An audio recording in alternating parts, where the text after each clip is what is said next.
Hello, everyone. Thank you again for joining Dorsey Ross on this episode of The Dorsey Ross Show. In this episode, Dorsey interviews another special guest that will give you hope and inspire you. Hello, everyone. Thank you again for joining me on another episode of the Dorsey Ross Show. Today we have a special guest with us. Her name is Crystal Daye. She is a minister, international certified Christian life coach, inspirational speaker, award-winning best-selling author, brand strategist, publishing expert, mother, podcaster, and all-around Jesus girl. Crystal, thank you so much for joining us today. Hey, I'm excited to be a part of the show. We have been, dialoguing for a few weeks, so I'm happy to be here. Yeah, so thank you for coming on. So tell us a little bit about yourself. Well, as you mentioned, I am Crystal Daye. I am from the beautiful island of Jamaica. Yes, so the weather is pretty nice now. We're heading into Christmas. We're kind of happy because with the COVID pandemic, we have been on lockdown a lot, so things are kind of opening up a little bit. And if you know anything about Caribbean people, we love to party and we love to go out. So we're happy that it is open a little bit. Outside of that, as you mentioned, I am an author of 9 books currently, working on releasing my 10th book very, very soon. And I'm a prolific writer. I write a lot. I'm a speaker, a sought after speaker. So I do quite a lot of speaking engagements.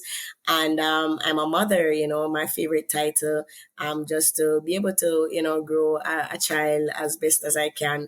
Outside of that, I'm just somewhat, I love social media. I love ministering. I love people. Like I want to hug and, so that's a little bit about me. Okay.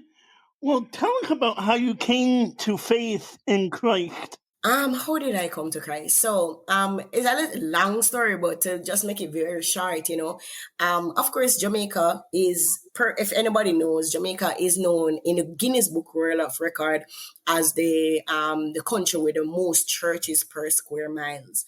So, the country kind of grew up in a very God conscious.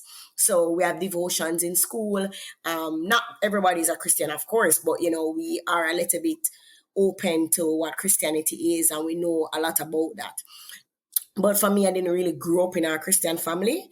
All of my aunt, I can remember really being a Christian. My parents tend to be free flow. We believe in prayer, but not, like that. I attended Catholic schools. I visited Catholic church. But it was when I was about 19 years old, a very close friend of mine, we used to date before, and he died. And death has a thing of making you be a little bit more God conscious, especially because he died at such a young age. I started to think, boy, is there more to life than this? And I started to visit churches, various churches. Some of them I didn't feel like I fit into because I like the idea of wearing hats and, just the religious thing behind it. I wasn't sure I fit in, but when I did find a church that made me feel a little bit more open to, dress up and look nice. And, I didn't have to sing on the choir because I can't sing, So, that kind of made it a little bit more easier for me to transition. And of course, there's a long story of, just the life that I lived before, living, being very promiscuous, having multiple relationships, sex before marriage, and, being sexually molested at a young age, doing an abortion in my teenage years. So there are things that made me knew that I needed to serve God. And, the time came that I just kind of decided that to go full out. How did you start the ministry that you are doing now? How did I start? So after I decided to give my life to the Lord, one of the things, for many of us, we grew up in a society that tells us go to school, get a degree. Then when I get a degree, you'll get a good job. And then you get a husband and then you have 2.5 kids, with a dog. Right? And I just came to a place where I recognized that I had accomplished a lot of what I wanted. As a child, I bought a house. I grew up poor. So, I was at a place where I was growing But I just realized that something was missing, and I went on this quest for purpose. Like, is there more to life than bills? Is there more to life than partying? Because I used to party a lot before Christ. Is there more to life? And when I started to seek the Lord specific about my purpose, things that I was passionate, He kept saying, what I have you to do is things that I've already placed in you. So I started to write blogs. I started to minister, by writing on social media, and that opened doors for me to go and speak to schools. I mean, I've spoken at the embassy here, the U.S. Embassy. I've spoken at, some of the top organizations in the country.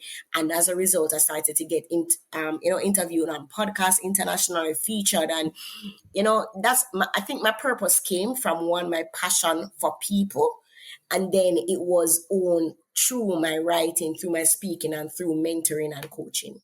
Obviously, it was God opening up those doors, but how did that come about? Obviously, God was in all that, but how did that come about? Did somebody approach you, or did you just, contact the U.S. Embassy in Connecticut, and they're like, oh, yeah, you can come in and speak?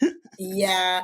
So, this is, of course, as you mentioned, yes, there was God that was opening the door, but then also, I recognize that there's something that was missing in the social media space regarding Christianity, and that's transparency. Christians tend to be very, just very closed off, like, almost like they were born saved. And I was now sharing that, hey, I had a past and I needed Jesus. And I think a lot of people were attracted to my transparency of my journey. And, they weren't used to seeing this. And as a result, it opened doors. So if I saw that persons were reaching out to me and people were blessed, and, as a result, more doors opened, the more that I was transparent about my journey, not saying that, just saying that, hey, we're humans, we are in this together. And that kind of started to open some more doors for me. Yeah. Why do you think that is? Why do you think that Christians are so, as you say, closed off to being transparent and being open about, what they're going through and about what they're facing in their life? I do think that there's a cultural aspect in the church. Is almost like for many churches, there's this thing that, hey, if I share my imperfections, I will be judged. And the truth is, many of us do not like the idea of being judged. We like to people please. People pleasing, we want to be loved, we want to be accepted, right? And, Paul in the scripture says that, you can't please man and please God at the same time. And I had to get to a place where, one, Solomon says in the word that, hey, there's nothing new under the sun. And once I recognize that, hey, no matter what I have gone through, no matter what I have done, there's somebody that have done it, that have gone through it. And, Requiring in his book, Purpose Driven Life, said, it's not about you. So once I started to realize, hey, my story is not just for me, my story is for others, to bless others. And I do think that many believers, many persons that call themselves Christian, they think, they say that they are serving God, but they still operate on a selfish place. They still operate on, oh, this is about me and my feelings. And once I started to realize that, hey, my story can bless others, I'm called to impact others, then I didn't feel so bad to share anything. Because once I shared, about me molested, there's so many women that started to come and say, me too, me too, me too, and no matter what you have been through, probably you would have lost a child. Somebody saying, hey, oh my God, I'm so happy that you share that. Somebody that's struggling with their marriage, or a man might be struggling with his marriage, and he's like, hey, I don't know how to communicate with my wife. Help me. And then, he finds that, hey, there's a community of men that are saying the same thing. So I think, the less Christians become selfish too and think about serving others, then you'll find that more of us will start opening up about our truths. Right. And I travel around, and most people that, listen to me know that I travel around and I speak, and I share my own story. And I think that's one of the reasons why I wanted to start this podcast, was to encourage others and say, hey, you know what, for those that are struggling, for those that are dealing with things in their life, you're not alone. Here are other people that will encourage you and inspire you in your life as well. Yes, yes. And I mean, what I think what you are doing, you are brave, you are amazing. To be so vulnerable, to be so real, and to not just that, like you could do this podcast and you just talk about yourself. You are allowing this girl in Jamaica to come and share on your podcast, that's you giving back to the world, so what you're doing is so amazing, and I thank you for allowing me to be here. Absolutely.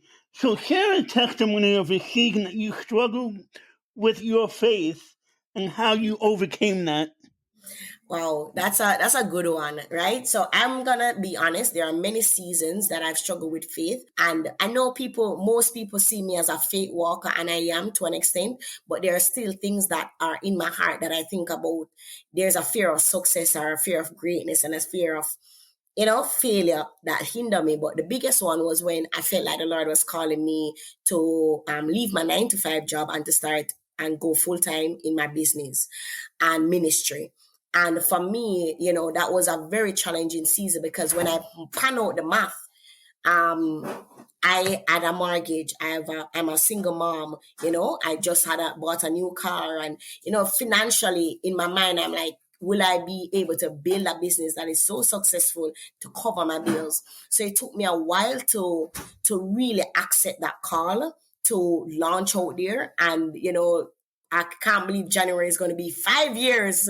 5 years I've been doing this full time. And every time I get the question, people say, what is your biggest achievement since starting a business? I tell people the fact that I'm still doing it is an achievement, because entrepreneurship has been a really it has had this, amazing moments. I help people to write books. So there's nothing more amazing than seeing their book come to life and see them cry and see them finally put their story together. But there have been seasons where the finances weren't coming to par, and, I had to go back to God like, hey, no, like you need to come through. So I think that was one of the biggest faith struggles that I've had, to let go of my comfort zone so I can walk in my greatness.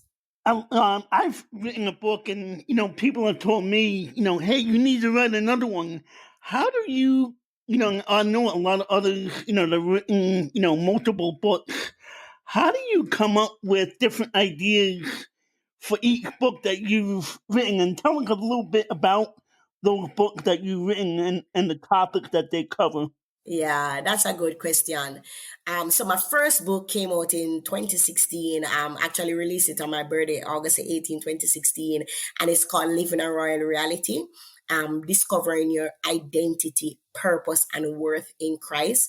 And as I said, I started blogging about 2014, 2015, thereabout. I started blogging, and it was just me being transparent about my journey before Christ and kind of sharing how I found purpose, how God was able to show me that I'm not just a ghetto girl, and ghetto, quote unquote, is like in the projects, so in the US, they call it the projects, where persons are a little bit poor, etc. So in Jamaica, we call it ghetto, and God started to show me that you are not just that poor girl, but you are like a Jesus girl, like you have a purpose. So I wrote my first book, Living a Royal Reality, when it released. I tell people I don't know about any other Jamaican before that became an Amazon bestseller. So I became an Amazon bestseller within 48 hours. Within 30 days, I sold over 1,000 books, and I did not have a big platform. So I know that, God was definitely in it.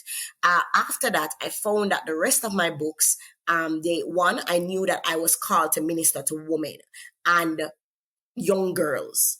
So while I do minister to men, I don't focus on men. I do focus a lot on helping women to live wholesome, godly lives. So most of my books, the next one was Empowered for Such a Time as This. Then I wrote 2 devotional, Draw Closer to God. So I'm very passionate about helping people to practically, because it's so easy to say, oh, I know God, but how to practically have a relationship with Him.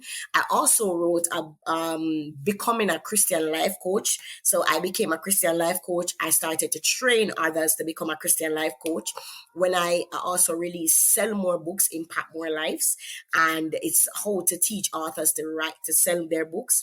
I also had a Live It or Read It teen version where 11 teens, they wrote their story, and I published that, and that has been great also. And then now my new book right now that I'm promoting is Their Insecurity, and it's a woman's guide to release self-doubt and activate her gifts. And again, I found that my books are transition. So as I transition, my books transition with me. I share lessons. So people would say, but how can I find another topic to talk about? The best topics to talk about is your personal experiences and what you have learned. It might not be your personal testimony, but what have you learned? So like my new book that's coming out next in 2022 is called Blessed Book Boundless. And it is about I'll share a little bit about the entrepreneurial aspect, how I got into entrepreneurship, how I've been able to get more speaking engagements and to build a brand online.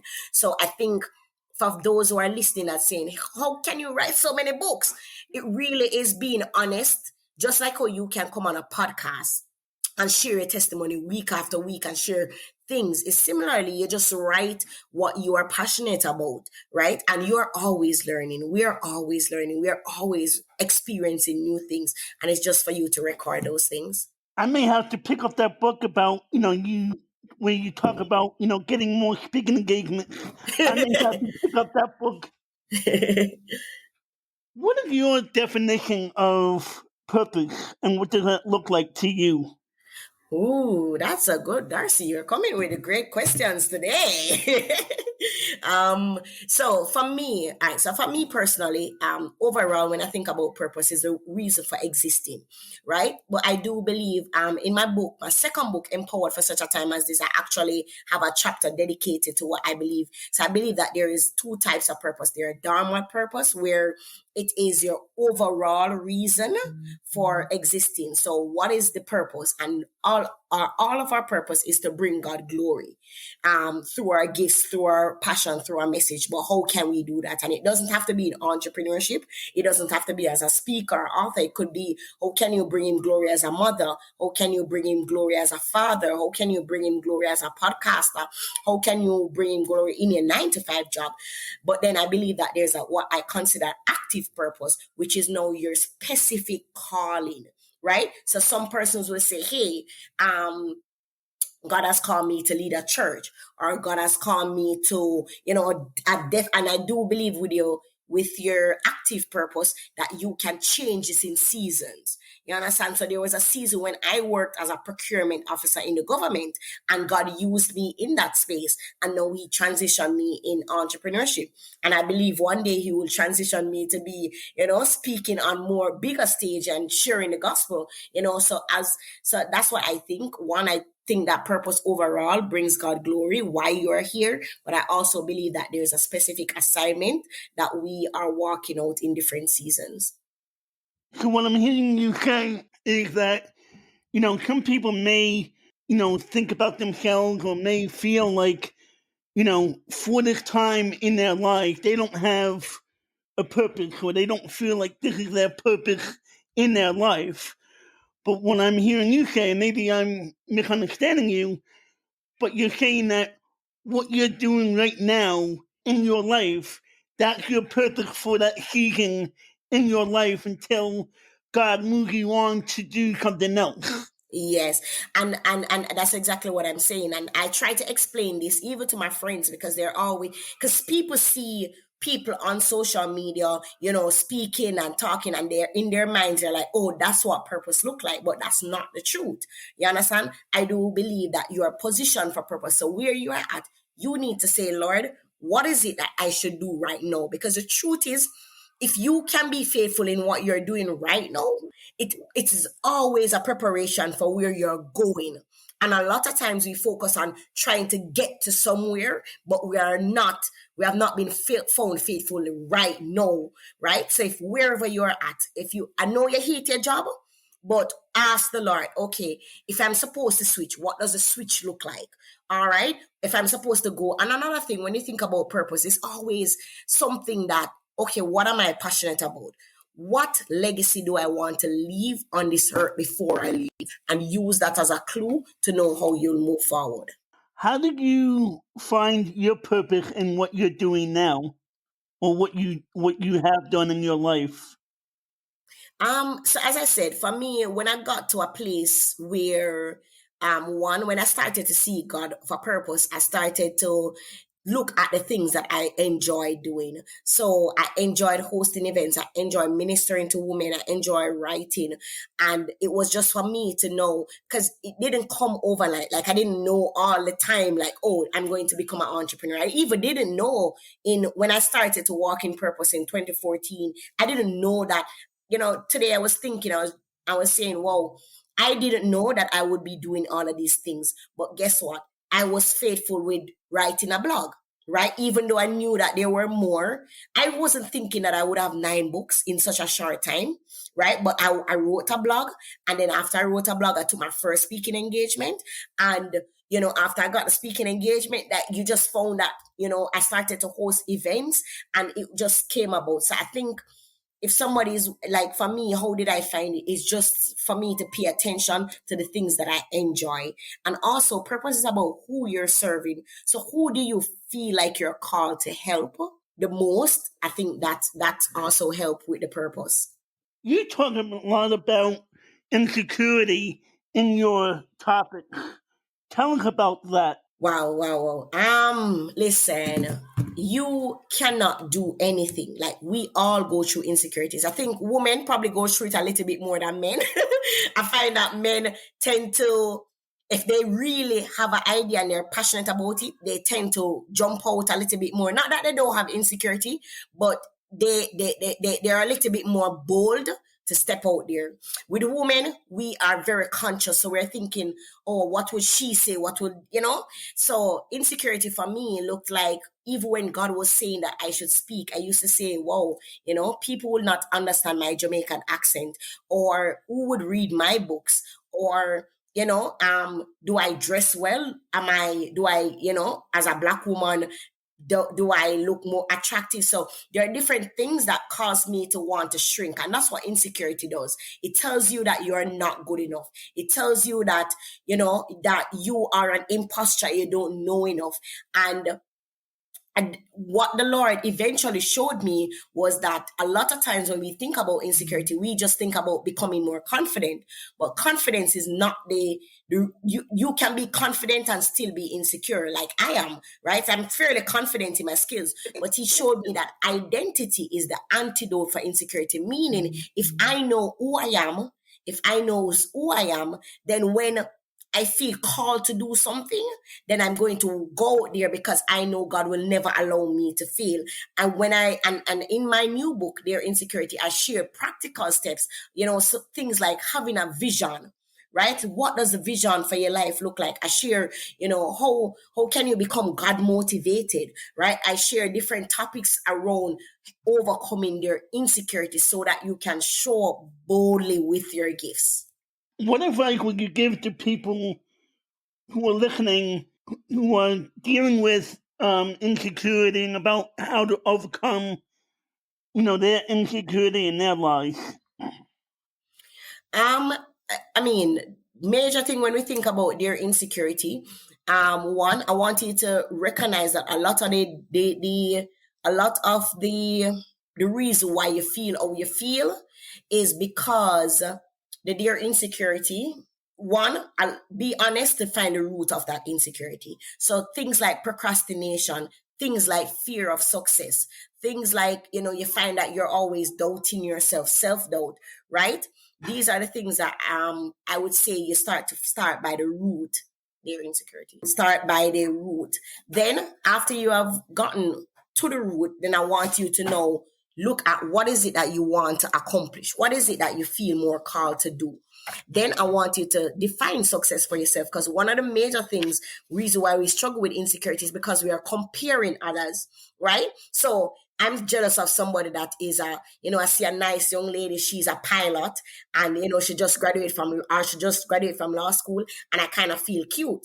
And then I have to ask myself, Do I even really want to become a lawyer? Do I really want to become, So define the success. What does success look like for you? Another way that I think it should help you to get to your insecurity is to discover your gifts. What is it that I am good at? Right? What is it that I'm great at? Right? Because when you discover that, also you are able to be more confident in it. The final one I say is to kind of accept your identity, as I mentioned. Accept accept who you are. Yes, because I'm from Jamaica, I come from an accent, but that is not a disadvantage. It just means that it brings a little spice to Darcy show, right? So that's kind of some things that I do to help me to get over my insecurity. And in the book, I share many other ways. I share, like 14 ways and 14 things to help you to get through and to say bye to their insecurity. Sounds good. As we get ready to end today, is there any encouragement that you would want to give to the people who are listening? Definitely. So one, I would say one of the major things overall when it comes to life is to always work on growing your faith, right? You will always so all of us have a measure of faith, but if we are not conscious about growing our faith, we will find that we're always shrinking back.